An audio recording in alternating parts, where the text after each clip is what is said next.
सभी भाइयों को राम राम। स्वागत है भाइयों एक बार फिर से आपका अपने YouTube परिवार मानव अहलावत YouTube चैनल पर। भाइयों,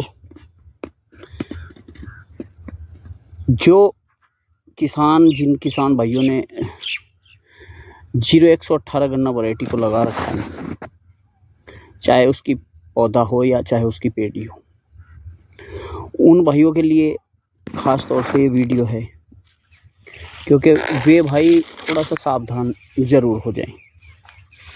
क्योंकि भाइयों, टेम्परेचर काफ़ी है और अधिक टेम्परेचर होने के कारण इस गन्ना वैरायटी का एक जो मुख्य रोग है वो उसका प्रकोप इसमें दिखाई देने लगा है।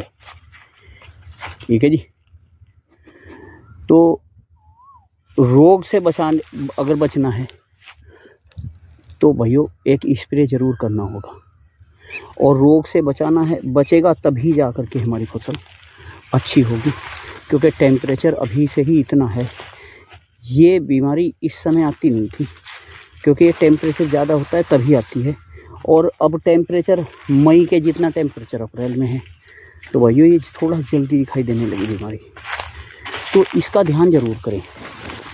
बीमारी क्या है वो मैं आपको दिखा रहा हूँ, साथ साथ में आप देख रहे हैं बराबर में वीडियो चल रही है।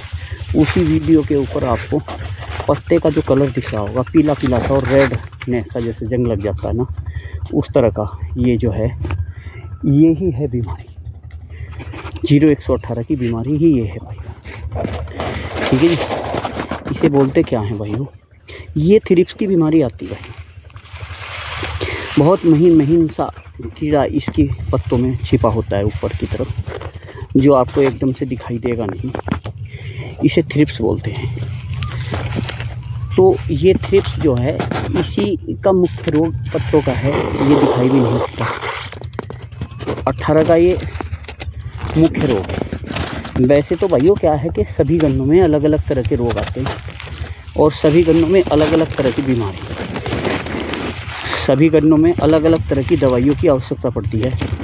कई बार हम भी वीडियो बनाते हैं और भी बनाते हैं गन्ने की फसल में कि ये दवाई लगाइए, लेकिन कुछ बीमारी ऐसी होती है भाइयों कि सब में एक सी होती है, लेकिन कुछ बीमारी स्पेशल गन्ने में आती है। जैसे आपने देखा होगा 15-0-23 में माइट आती थी, या भाइयों उसकी बात करें आपके 13-235 में माइट आती, उसमें माइट का रोग ज़्यादा आता भाइयों।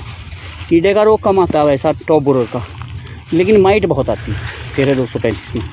और वो माइट उसमें बहुत बड़ा नुकसान देती है, उसके पत्ते को का रस चूसती है, और उसमें इसी कारण 13-235 में वेट की समस्या आ जाती है। तो इसी तरह से हर एक गन्ने में मैंने देखा है कि अलग अलग इनके रोग हैं, तो अलग अलग दवाइयों की आवश्यकता पड़ती है। ऐसे ही 0118 में भाइयों जो आवश्यकता पड़ती है वो थ्रिप्स के लिए अलग दवाई की आवश्यकता पड़ती है। ठीक है जी। तो 18 का क्या है? थ्रिप्स है। थ्रिप्स के लिए अब मैं आपको दवाई बताता हूँ भाई। थ्रिप्स के लिए अब आपको दवाई क्या करनी है, कहीं से कंट्रोल हो जाएगी। तो भाइयों वैसे तो इसके लिए काफ़ी सारी दवाएं मार्केट में उपलब्ध हैं, लेकिन जो सबसे ज़्यादा प्रभावशाली है और जिसे मैं कर लेता हूँ, यानी कि मेरी आजमाई हुई है, मैं आपको वही बताऊँगा थ्रिप्स के लिए। तो इसके लिए भाइयों आती है, जैसे कि एक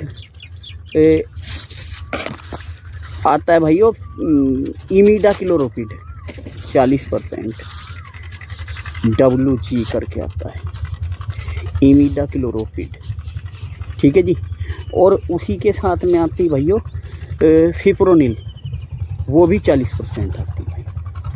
तो दोनों जो का मिश्रण आता है ये, और ये भाइयों कॉन्टैक्ट बेस और भाइयों सिस्टम में भी, यानी कि दोनों तरह से काम करेगी। पौधे के अंदर सिस्टम में भी जाएगी, और पौधे के ऊपर अगर ये पड़ी है दवाई और इसके संपर्क में कुछ भी आएगा, वो भी कीड़ा समाप्त हो जाएगा।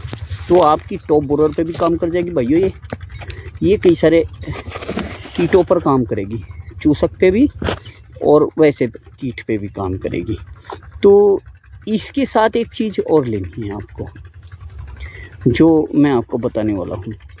ये इंसेक्टिसाइड तो है ही, इसके साथ में आपको या तो ले लें आप एसीटाफेट 75% एसपी करके आता है, एसीटाफेट, या फिर एसीटामिप्रिड आता है 20% करके एसपी, एसीटामिप्रिड। ठीक है जी। तो आप दोनों में से कोई सा भी लेंगे सस्ता पड़ेगा। 100 रुपये एकड़ की डोज है वो, और 700 रुपये के आसपास एकड़ की डोज है यो। इसमें कई कंपनियों का आता है, जैसे सीरासागी आता है इफ़को का, और रेनपो के नाम से मैंने लगाया है, जैसे आता है अडामा का, है जी। तो आप कुछ भी ले सकते हैं और इसे अपने गन्ने के ऊपर स्प्रे कर दें, थ्रिप्स नहीं रहेगी आपके खेत में, किसी भी तरह की थ्रिप्स को ख़त्म कर देगा ये। इससे बढ़िया थ्रिप्स के लिए कोई और दवाई मुझे नहीं लगती।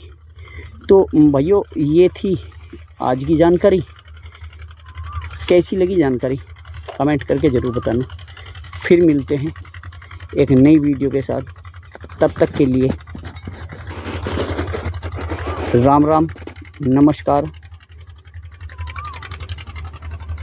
भाइयों, चैनल को सब्सक्राइब किया करो, ज़्यादा से ज़्यादा लोगों में शेयर करा करो, ज़्यादा से ज़्यादा किसानों को पता चले तो अच्छा लगता है भाई।